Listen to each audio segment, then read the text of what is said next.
Hi writers, this week we're going to talk about writing a backstory and why it's important. I was thinking this last night, so I made some notes real quick and I discussed them with my wife and she said that's a really good point. So hopefully if a non-writer can see the value in this, you guys will too. Why should you write a backstory? There's 4 points I want to make. It will make future decisions for your character more sensible because you will know their mind.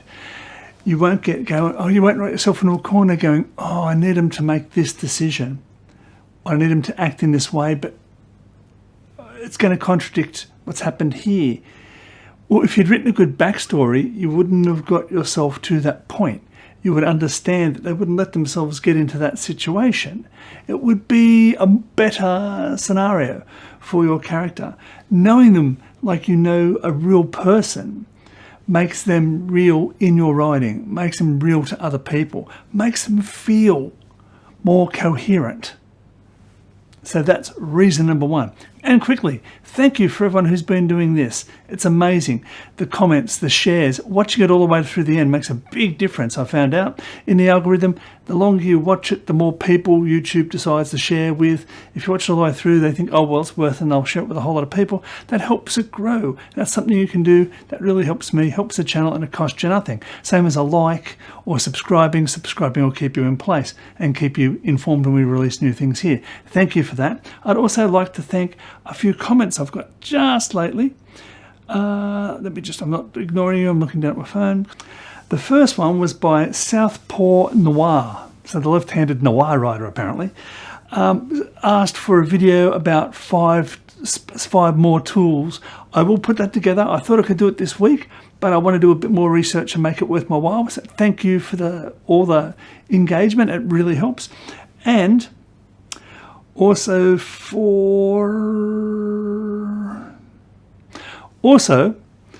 no spam HN7XM. Thank you for that. You spoke about how directors can mishandle or destroy a good story, and I think you're correct. But like I said in your response, and this might be a good video where I can find other writers' experience and bring it together as a way of looking for it. I think of it a bit like a relay race. You run along, you do your best, you hand it on to the next person, and they may fall and ruin it. They might ruin your opportunity of winning a gold medal. They might do whatever, but you're handing it on. I believe that directors, people who do rewrites, executives, all want to make the best film they can, but it's the best film that they have in their head, which may not be in a good alignment with yours. So that's when you need, sometimes we settle for, if in the indie world or whatever, the team we can get, not the best team for the project. So you'll end up getting someone in who's willing to do the cinematography, say, and they don't have the same vision as you, and they have a different way of capturing the image, and they use different LUTs or filters or whatever they're using, and it just doesn't look right anymore, or they do these rack zooms, or they do something that it's just not working, and they're working with the director and they don't have the same visage for the story that you had when you wrote it, and the mishandling of it makes it feel like it's been ruined. But they were doing their best. But let's do a video on that as well. So there's 2 great suggestions. Thank you guys, and let's go on to the next question. Writing a backstory also gives you something to allude to because you know what happened in the past. You can make comments, or characters can talk to each other because they've had a story in the background. They know things together, and you see that. You'll be around people and I'll say, it's a Janice moment. And the other person goes, yeah, I know a Janice moment. You don't have to know what a Janice moment was, but you understand it was a thing. It's a Janice moment. So it gives those people it gives you that ability because you know the relationship of the people in the background. You've got a backstory. You could just, it doesn't feel like it's being stuck on because it makes sense now because you're doing it in context of their entire life and you're taking this much of it. It also stops you from having to introduce things this is number 3, stops you having to introduce things that don't make entire sense. My wife's a big Harry Potter fan, and we discussed this when we discussed this idea for this video. When the first Harry Potter book came out, it was a contained story. There you go. she left it open so she could write more, and it sold well, so she did.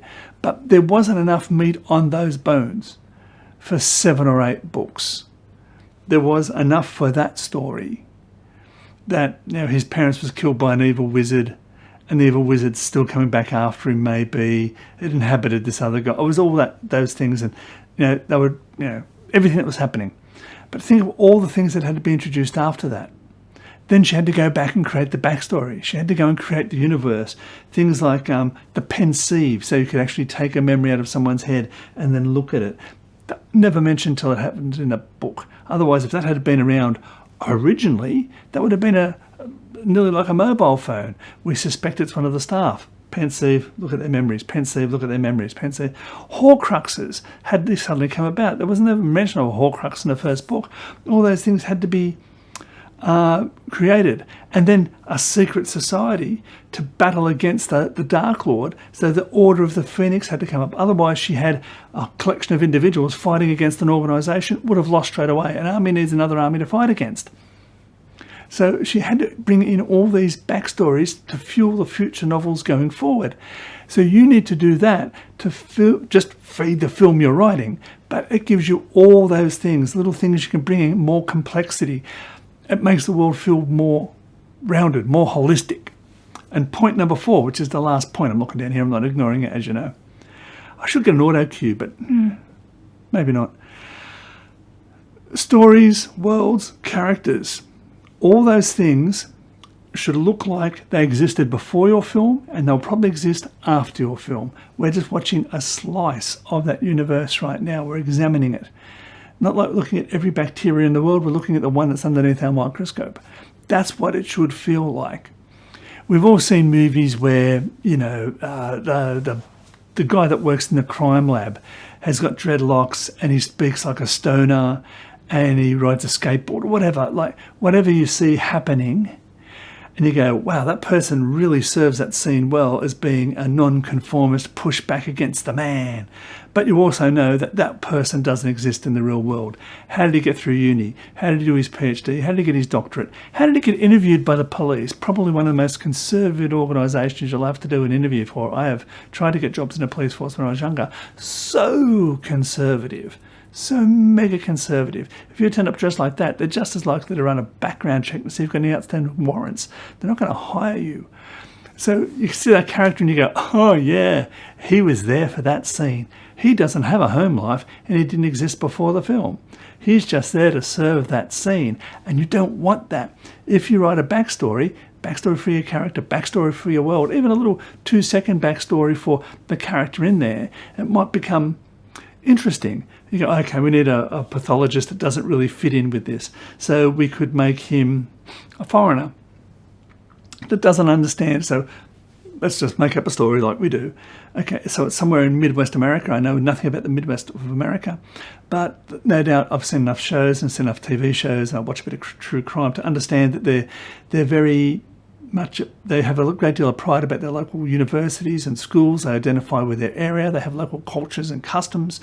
They have local festivals. And they sometimes have their own language. They have their own things that they can quickly reference. So you bring someone in, you bring a Frenchman in, or you bring an Italian, or someone from Spain, or someone from West Africa.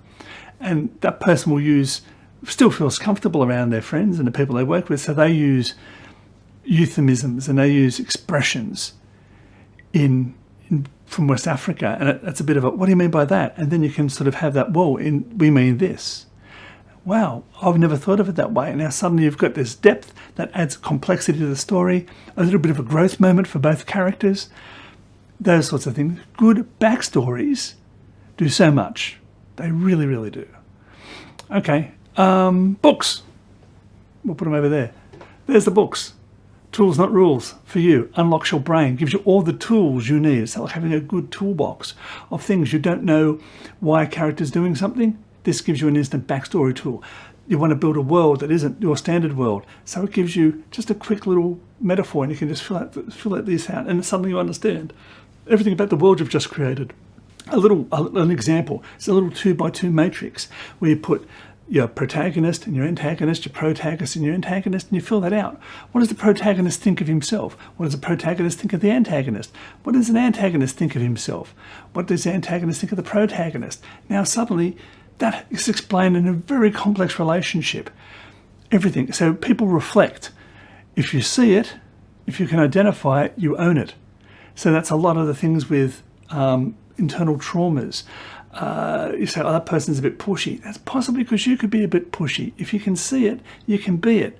So it gives you those, and we've got lots of tools through that book like that. And then there is logline. Everyone struggles with writing log lines. This gives, I think there's 12 examples, breaks them down, how you can use them, how you can write them, and comes up with a really quick way of getting you through your log line so you don't get stuck in the first act like so many people do. And I'm also putting together another book, which will be come up very, very soon, called Before You Send. But that's for a future video. Thanks, everybody. And as always, keep writing. Bye.